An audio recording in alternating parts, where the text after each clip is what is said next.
Hi, my name is Benny Johnson. As some of you know, I've been struggling with addiction. However, I decided to change my life and went into recovery. I started this podcast 90 Days Clean, and I want to take you along in my journey. What does lie ahead of me? Let me be frank, I do not know. Will I ever drink again? I do not know. This is how Stairway to Redemption was born. It is my search for answer in a real-time process of what is going to work for me. It is then my aspiration to help you figure out what's going to work for you. It is our journey together.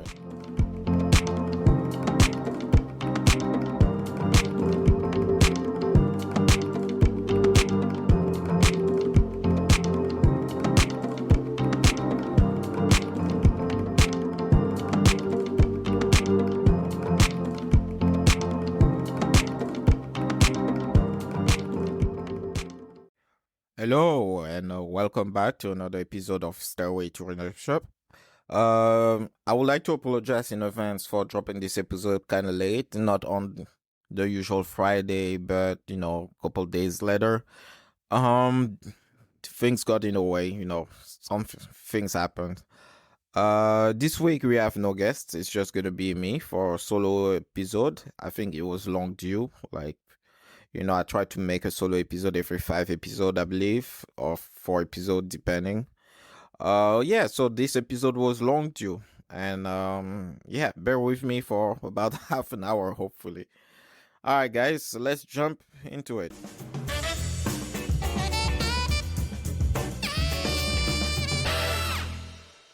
First, what I would like to talk about is my state of the mind address. This week has been quite rough.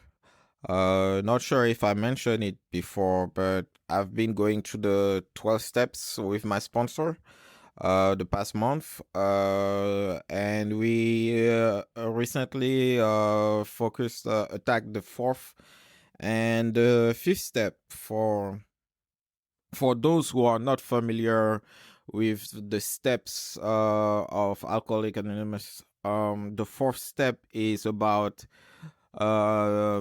making a search and fearless moral inventory of ourselves. So it's basically um a deep introspections, and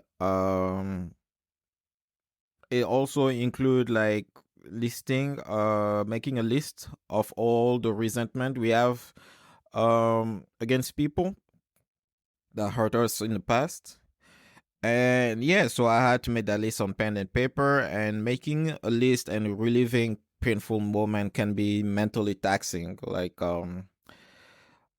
Uh because those moments I relive them sometime randomly throughout the day, thinking of stuff, or like looking at the situation randomly at the situation at that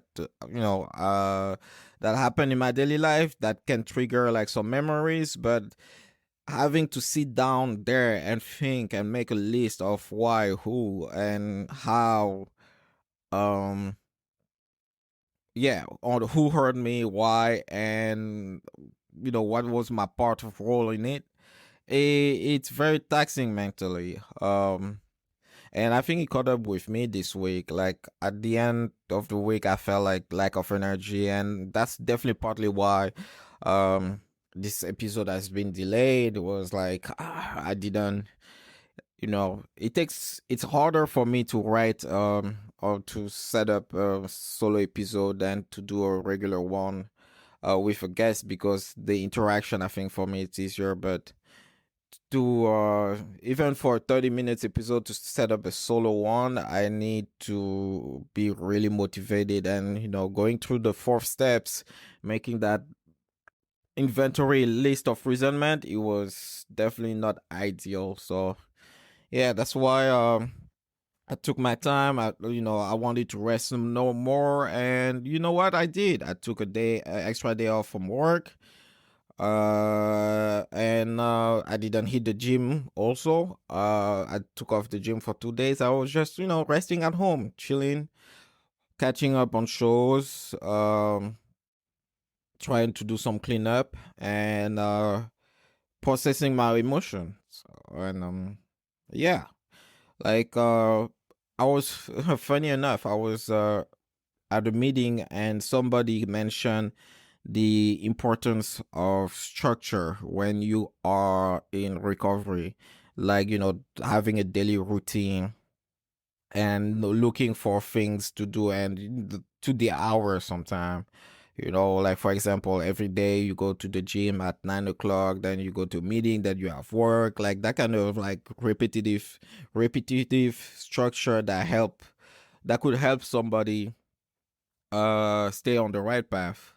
And I do agree with that. And the structure definitely is something that helps. But there are times like, the one like recently where I had to break that structure and just sit down in order to process my emotions because I felt like um I was not quite myself.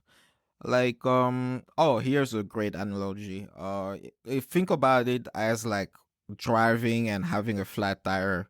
Like it's definitely not good for you as driver and the car to keep driving on that flat. You need to stop the car, change the tire, and then keep going. So that's how I see it. Yeah, so for me, breaking my routine and taking a break from it is like similar to changing a tire so I can go on, move on safely. And it's necessary to process emotions, those emotions of anger, guilt, and stuff that I was feeling when I was making my list of inventory.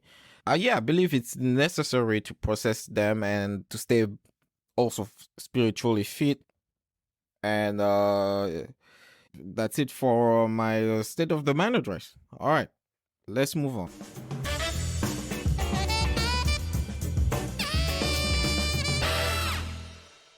The next thing I want to talk about, this is the first solo episode after the 1 year anniversary of the podcast. Although the anniversary was last month, October, or like October 14th, I would like to take a minute to thank all of you who are listening to the podcast and who share it around.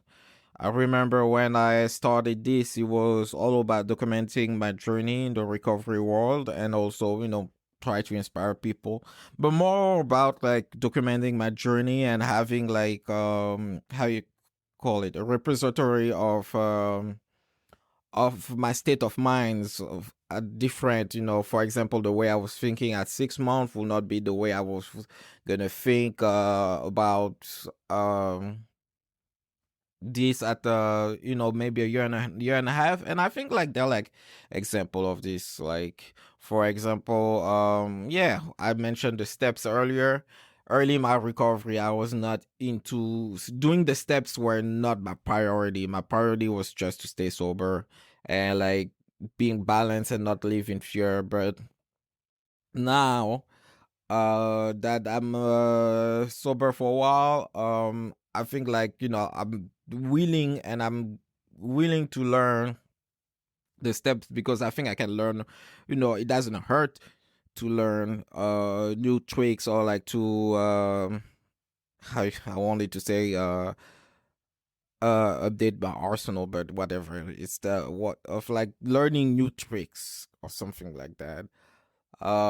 Because I could always learn, and like they say, like how can you learn something that you don't think you don't know? So it's very important to, in order to learn, to acknowledge that there's something I don't know and I'm willing to explore. And yeah, so I had no idea at the time that like this podcast will impact so many people. We had over 1,000 listens in the first year. That's that's, I think, for me that's impressive.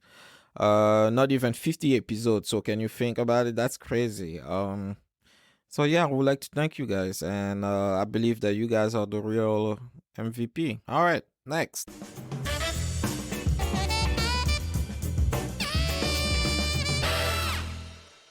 So yeah, speaking of anniversary, so I think the what comes naturally next is to talk about what I've planned for next year. Well, I'm in the process of coming up with some Stairway to Redemption merch. I think the project is still in its infancy, but I would love to release like a few hoodies or shirts and why not.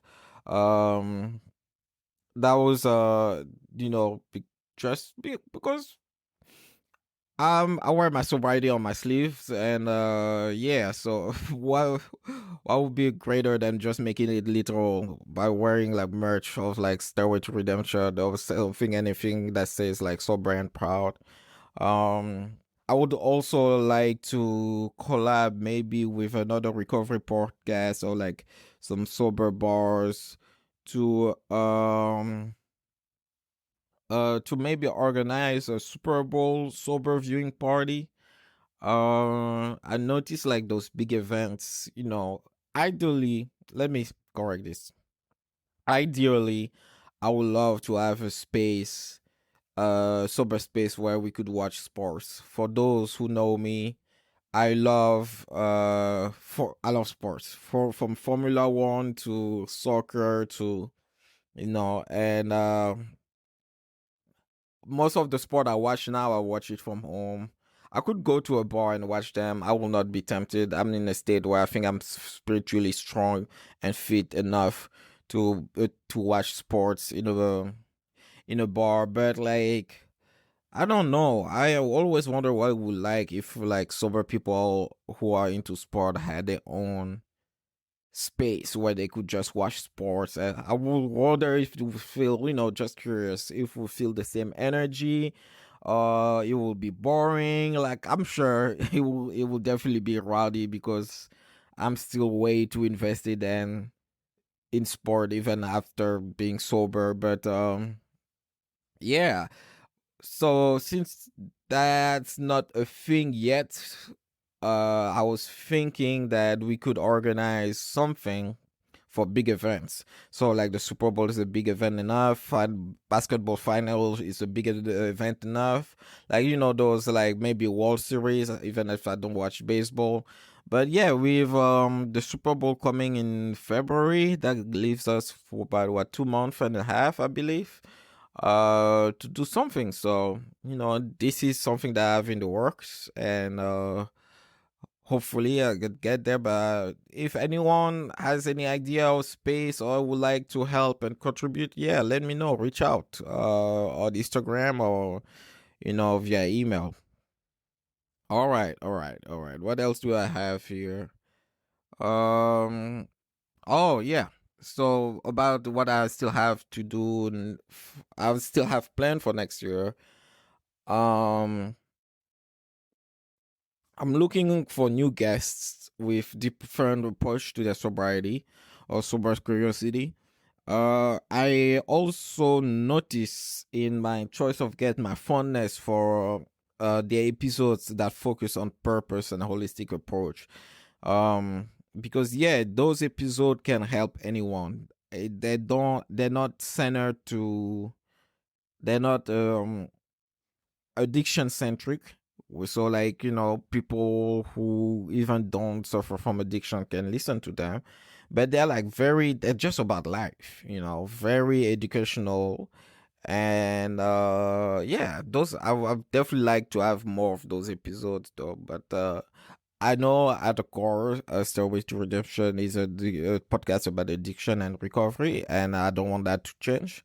But it's always good to have a good how you variance of variation, whatever, like one of those two words. Yeah, I digress. Like a good mix of the guests. And if you want to be a guest on the podcast, yeah, let me know. Hit me up for sure. All right, all right. Let's move on to the final point.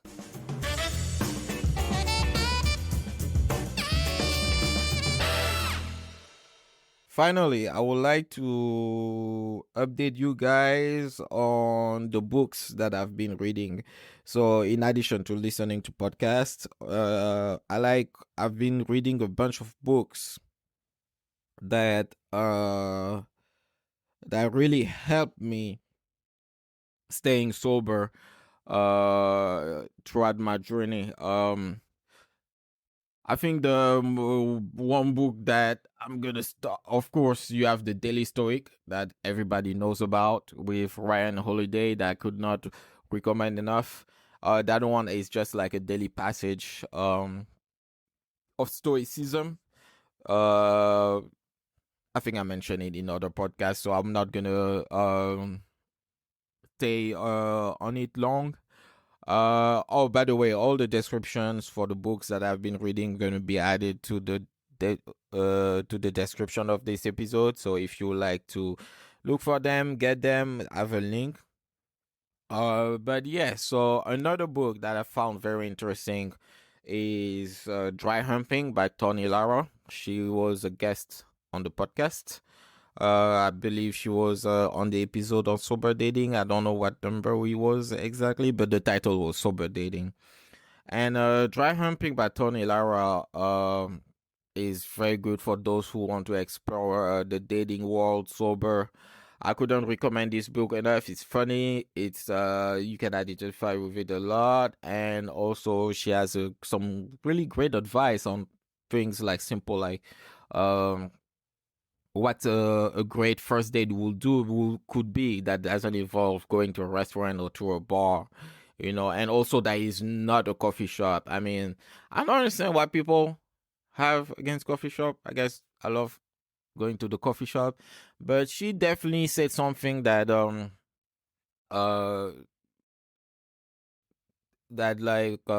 tickled my mind a bit, is that first date could be an activity, and like going to a coffee shop is not activity because you just sit there and drink the coffee, which is true. I guess physical activity will, you know, take the mind off the awkwardness of the first date, which I can totally see happening. And yeah, like she has some great advice, and shout out to her, Tawny. So yeah, the book again is Dry Humping. What a funny title. And yeah, look in the description for this episode description for the link to the book. Yeah, another book that I have is How to Listen with Intention by Patrick King. Is called The Foundation of True Communication and True Connection, Communication, and Relationships. So, funny story about this book. I got it from a Airbnb host while I was in Toronto last summer. And the book was in the room where I was staying. And I started reading it. I really liked it, and I asked the host if he read it himself. And funny enough, he said no, that the book was just there as a decorative piece for guests, and he gave it to me. So wow, and I read it. So this book tells a lot about that. A lot of us, I'm not gonna say most of us, a lot of us suck at listening, that we just talk over each other, and though we don't take the time to listen to each other. Even if when we listen, we don't necessarily listen with intentions. There's a difference basically between listening to somebody, just hearing what they have to say, and listening with intentions. And the gist of listening with intention is listening with empathy, making basically trying to empathize with somebody. And empathizing is not necessarily agreeing with somebody. You can still disagree with someone.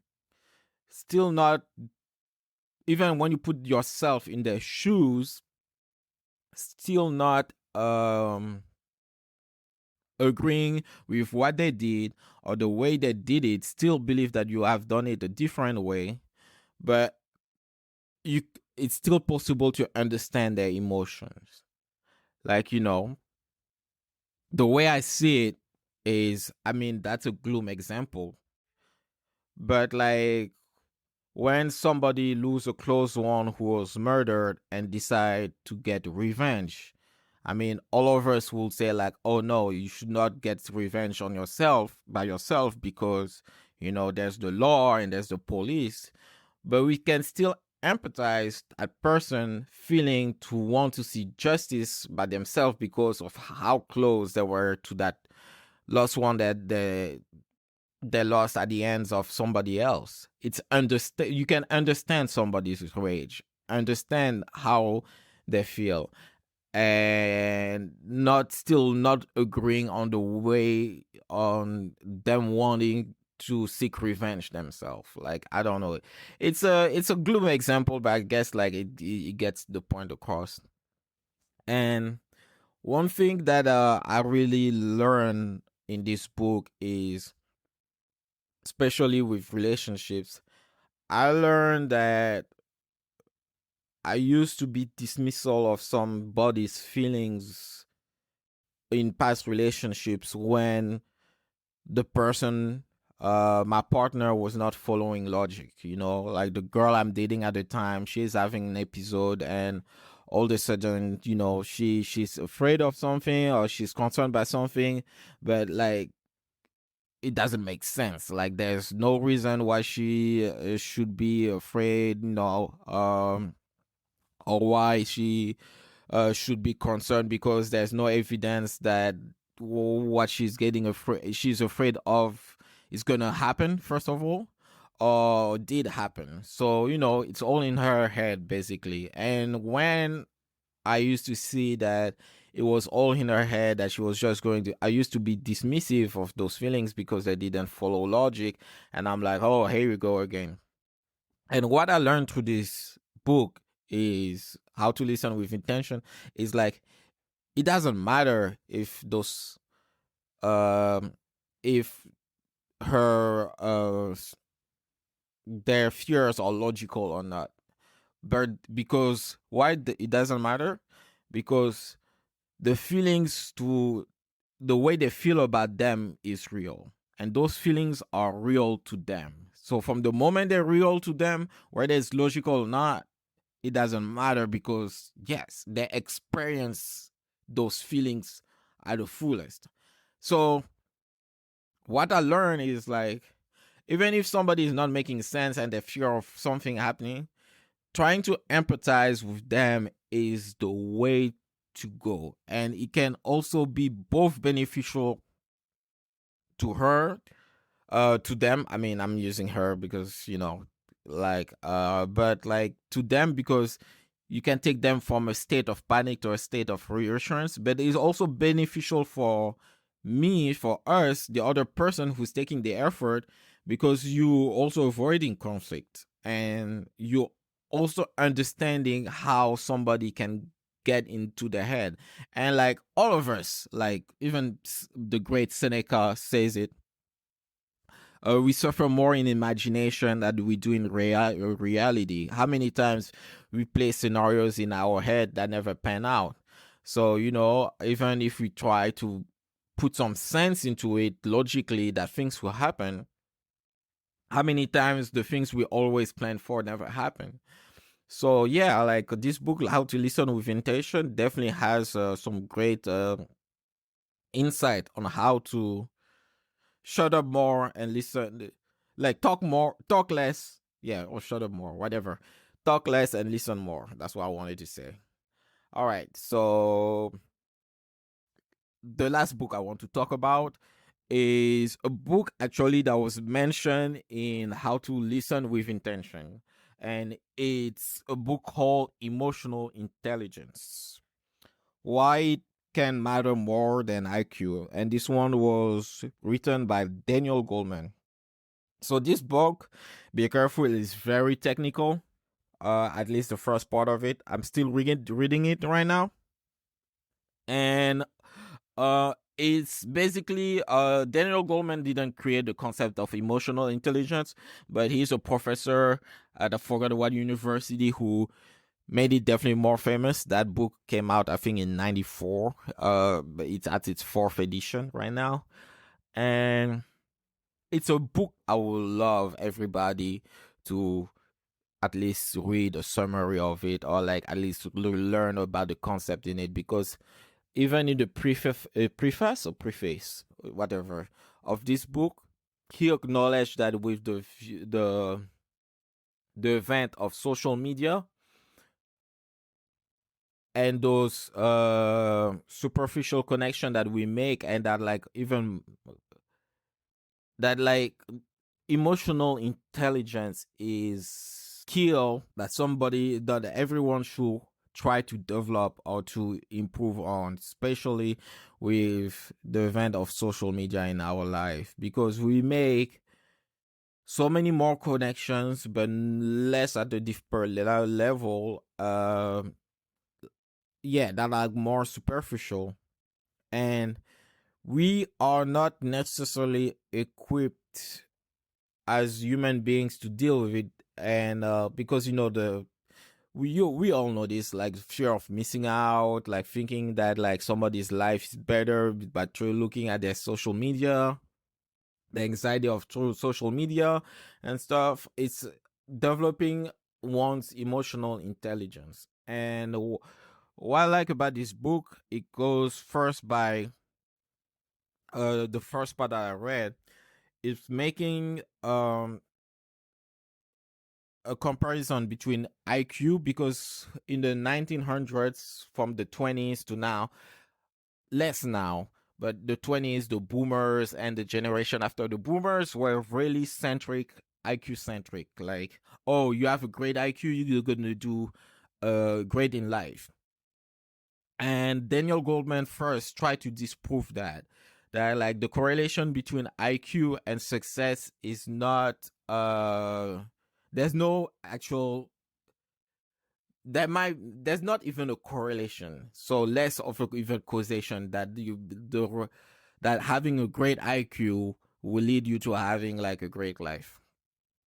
But he made a correlation also between emotional intelligence and your success in life. Basically, dealing with emotion and what life throws at you is a better indicator of how you're going to succeed in life than your actual IQ.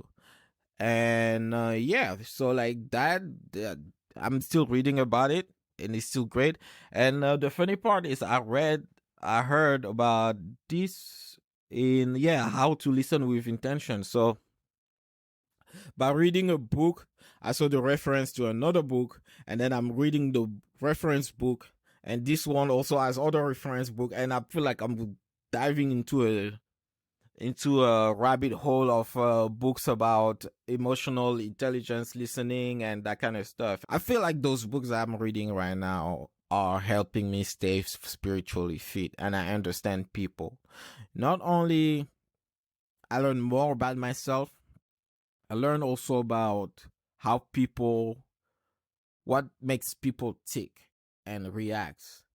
So the benefit of learning how people work mentally, it allows me not to flip shit, like to go ape shit when somebody provokes me or when somebody irritates me. Don't get me wrong, I still get angry. I'm angry almost every day, but now I have the tools to let it flow, But yeah, it's great read to understand how somebody thinks, how things works. Yeah,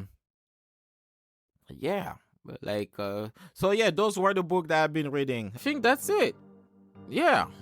We are what, 28 minutes, 30 minutes mark. All right, guys. As these are these episodes, so I don't know how to close it. I'm not asking.